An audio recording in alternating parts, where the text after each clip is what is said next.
En 2019 estaba estudiando en Inglaterra y pasaba realmente cualquier cosa que un estudiante migrante pueda pasar. Las emociones de conocer un nuevo lugar, nuevas personas, viajar a otras ciudades con un presupuesto limitado, desayunando papitas fritas con sobreprecio. eh, También incluso la incertidumbre de saber si es que la carrera que estaba siguiendo iba a ser la correcta. Pero en medio de todo esto, también algo que iba pensando es que tenía que pasar horas estudiando para que mis papás me apoyen y como buen estudiante migrante me digan, bien, mijito, es tu única responsabilidad.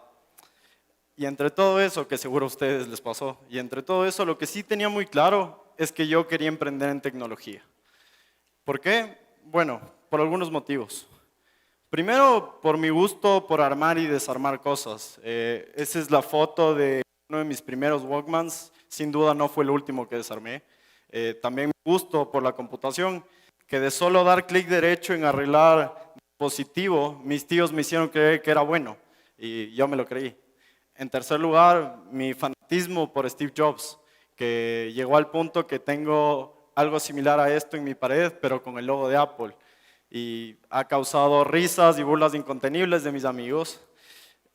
Mis malas interpretaciones de películas como La Red Social o Hackers, pero también porque quería construir sobre el futuro y yo creía que el futuro iba a ser digital. Entre todo esto llegó una muy buena oportunidad.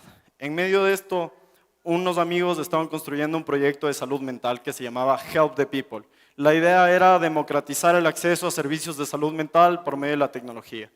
Y dije, este es mi chance. Yo siempre quise emprender en tecnología, veía cómo esto se podía hacer un proyecto de verdad. Pero para hacerlo de verdad, pensé que teníamos que llevarlo al siguiente nivel y aplicar tecnología y construir algo. Y para eso necesitábamos capital emprendedor. Por eso, en el 2020 me colé a una charla de emprendimiento en la Universidad de Cambridge. Esta charla era solo de mujeres, así que evidentemente yo era un colado.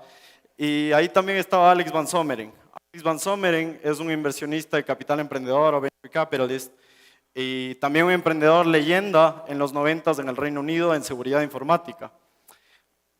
Alex iba a dar una charla y yo estaba súper nervioso. Estaba como cuando tienes que dar un examen y te quedan 10 preguntas y solo tienes 2 minutos.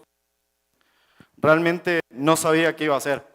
Esperé a que él acabe, me acerqué y le conté un poco de lo que estábamos haciendo en Help the People. Él me dijo que le gustó la idea y que agende un pitch con su asistente. En ese momento mi primera reacción fue ¿qué es un pitch? Como, ¿con qué se come eso? Entonces hablé inmediatamente con mi socia y sabíamos que teníamos 3 semanas para prepararlo. Pasamos, gracias a San Google, horas viendo videos en YouTube, hablando con personas y gracias a eso entendimos de principio a fin cómo funciona el capital emprendedor, cómo funcionan las startups. Tuvimos la reunión con Alex y después de 40 minutos, Alex nos dijo que iba a invertir 140,000 libras e iba a ser nuestro. Era realmente increíble, pero es justo eso, increíble porque no pasó. Si es que eso habría pasado, capaz yo no estaría aquí, capaz no estaría contándoles esto. Y les voy a comentar en realidad cómo fue. Lo que pasó en realidad es que nosotros sentíamos como si nos hablaran en chino y nosotros solo teníamos Google Translate. No entendíamos nada de startups, de venture capital, de capital emprendedor. Quizás ustedes estén igual en este momento. Y por eso es que cuando conversamos con Alex, fuimos con una plantilla de Canva horrorosa presentándole el negocio. Proyecciones a 10 años que no tenían ningún fundamento, probablemente un stand de limonadas tenía números nuestros. Pero a pesar de eso, Alex nos dijo, ustedes tienen que hacer algo más manejable, no están haciendo las cosas correctas. Y creo que las preguntas con las que salimos después de esa charla fue, ¿cómo es posible que fuimos un inversionista de clase mundial con algo tan... Y creo que hemos podido identificar 2 cosas. La primera es que evidentemente yo no estaba listo y la segunda es que en Ecuador y Latinoamérica no hablábamos lo suficiente de startups, capital emprendedor, venture capital, ni ninguno de estos temas. Y es más, les quiero preguntar, ¿cuántos de ustedes están familiarizados con el término startups, venture capital o private equity? Puede levantar la mano. Ok, son poquísimos. Y yo sabía que eso iba a pasar, pero también les pregunté a algunas personas qué era lo que entendían sobre esos conceptos. Y estas fueron algunas de las respuestas. A pesar de que no es tan alejado, a mí sí me preocupa. ¿Por qué? Porque son industrias con las cuales interactuamos y nosotros no tenemos suficiente conocimiento sobre esto. Pero antes de yo irme, ¿qué tan mal speaker de una TEDx sería si es que no les explico qué es cada uno de estos términos? ¿Qué es una startup? Para los que no saben, una startup es una empresa emergente que tiene mucha capacidad de crecimiento sin necesidad de elevar demasiado los costos. Bueno, ¿y en qué se diferencia un emprendimiento? Es que un emprendimiento no necesariamente es crecimiento. Una startup, por definición, va a tener crecimiento gracias a la tecnología. Les voy a dar el ejemplo más básico. Si es que ustedes tienen un restaurante y quieren crecerlo, van a necesitar más meseros, más mesas y sus costos van a subir.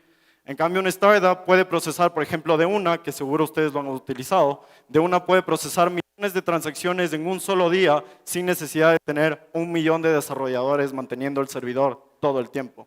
Eso es porque es escalable. Ahora, ¿qué es capital emprendedor o venture capital? Es cuando un grupo de individuos o instituciones en una compañía en etapa temprana, esperando que en un par de años hagan un retorno de 5 a 12 veces lo que invirtieron en la valoración de la compañía. Y para terminar, ¿qué es private equity? No voy a profundizar tanto, pero private equity, el ejemplo más sencillo es, imagínense que tienen una casa y esta casa en realidad no está nada mal, pero podría estar mejor. Alguien más se las compra, la remodela y la vende por un precio más. Fondos de private equity hacen eso. Las compañías toman control, las hacen más eficientes y las venden por un valor mucho más alto. Ahora, seguramente están diciendo, pero ¿por qué les digo esto? Y la respuesta es, porque aunque ustedes no lo sepan, interactuamos con cada una de estas compañías en el día a día. Les voy a pedir nuevamente que levanten la mano y me digan quiénes han hecho un pedido por Rappi los últimos 3 meses. Ok, ese es un número mayor al anterior. Y aunque ustedes no se den cuenta, eso no habría pasado, esa pizza que pidieron en 20 minutos y les llegó, no habría llegado de no haber de venture capital o de saber equity. Todo eso son cosas con las que nosotros interactuamos y no nos damos cuenta. ¿Y por qué pasa esto? Es que no hablamos de casos de éxitos que han ocurrido en la región. Les hago otra pregunta. ¿Quién sabe qué es el Nubank? Ok, como 4 o 10 personas, un buen número. El Nubank es el banco más valioso de toda Latinoamérica, fue fundada por un colombiano y recibió capital emprendedor. Pero a pesar de esto, solo 4 personas han escuchado de hablar de esto. Y lo raro es que siempre que pensamos en esta industria, nosotros vemos que esto es algo gringo de países desarrollados solamente. Pero la data nos demuestra que no es. Por ejemplo, en 2022 el valor de la industria de tecnología llegó a estar en 517 mil millones de dólares. Es casi 4.5 veces del Producto Interno Bruto de Ecuador. Es enorme y a pesar de eso no sabemos que está creciendo. En segundo lugar, hubo más de 16 mil millones de dólares invertidos en toda la región en capital emprendedor. Y hasta diciembre del 2023 hay más de 30 unicornios o empresas valuadas en más de millones de dólares, de las cuales muchas de estas tienen un componente tecnológico. Pero entonces, si es que todo esto está pasando, ¿por qué es que todavía no logramos conectar con esta industria? Y lo que está pasando es que hay nuevas iniciativas que están llevando esto adelante, pero no siempre estamos conscientes. De hecho, nosotros con Help the People fuimos parte de uno de estos. ¿Recuerdan que les dije que fue súper difícil levantar capital y que obviamente nos dijo que no? Ok, eso pasó. Nosotros fuimos rechazados más veces que agentes de call center llamando a la hora del almuerzo. O sea, nos fue terrible, nos cerraron la puerta una y otra vez.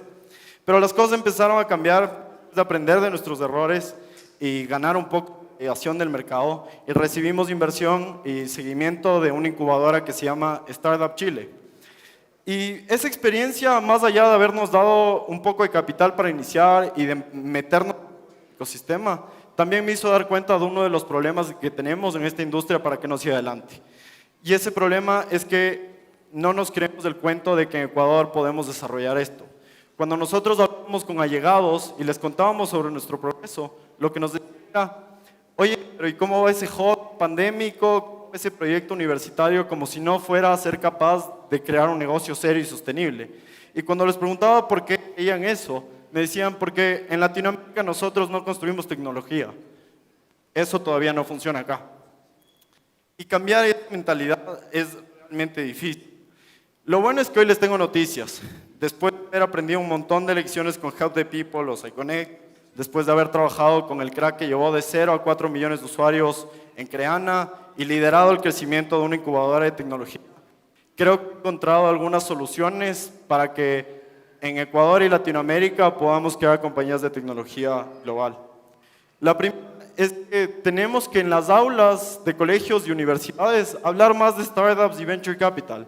No puede ser que esto sea solo para el contexto de personas privilegiadas. Según un reporte de Endeavor, 60% de los fundadores de unicornio en Latinoamérica trabajaron o estudiaron en el exterior. Y no todos tenemos esa oportunidad. Tenemos que democratizar este conocimiento.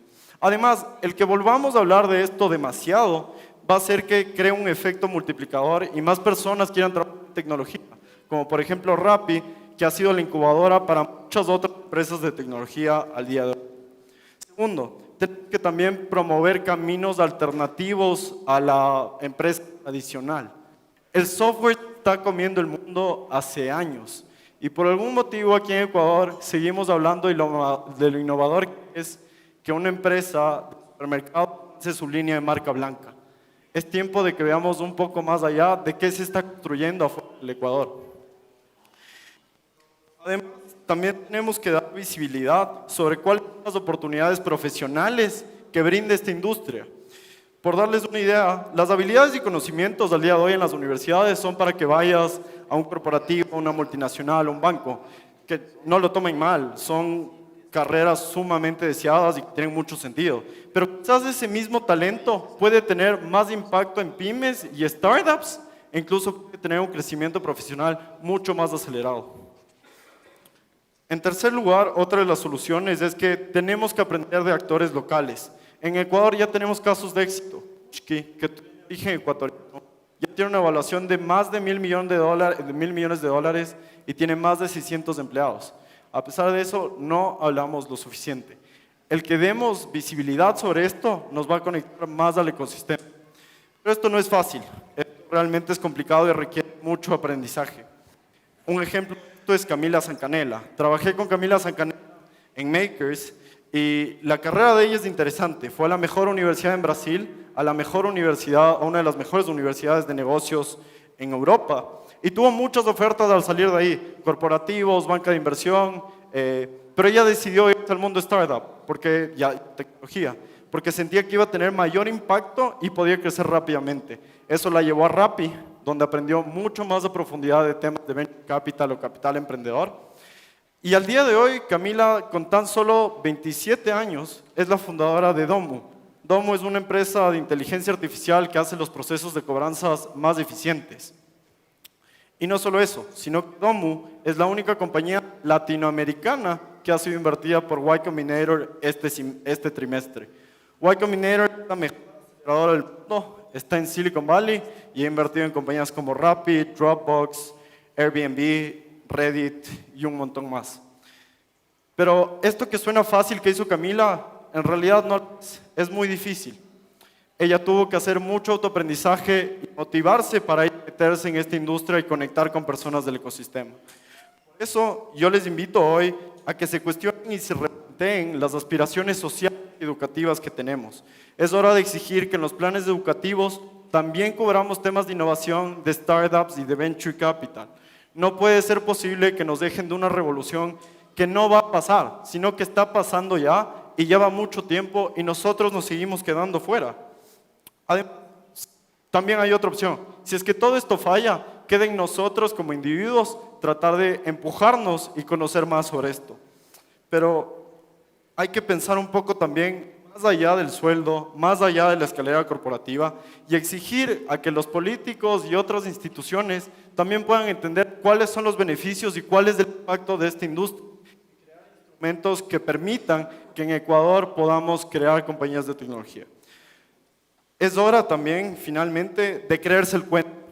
Así como cuando la selección va a jugar un nuevo torneo, la Copa América, y creemos que vamos a quedar campeones, y no ha pasado hasta ahora, hay que hacer lo mismo acá. Tenemos que hablar tanto de Start, de Venture Capital, de que podemos lograrlo acá, que realmente creemos y quizás lo logremos.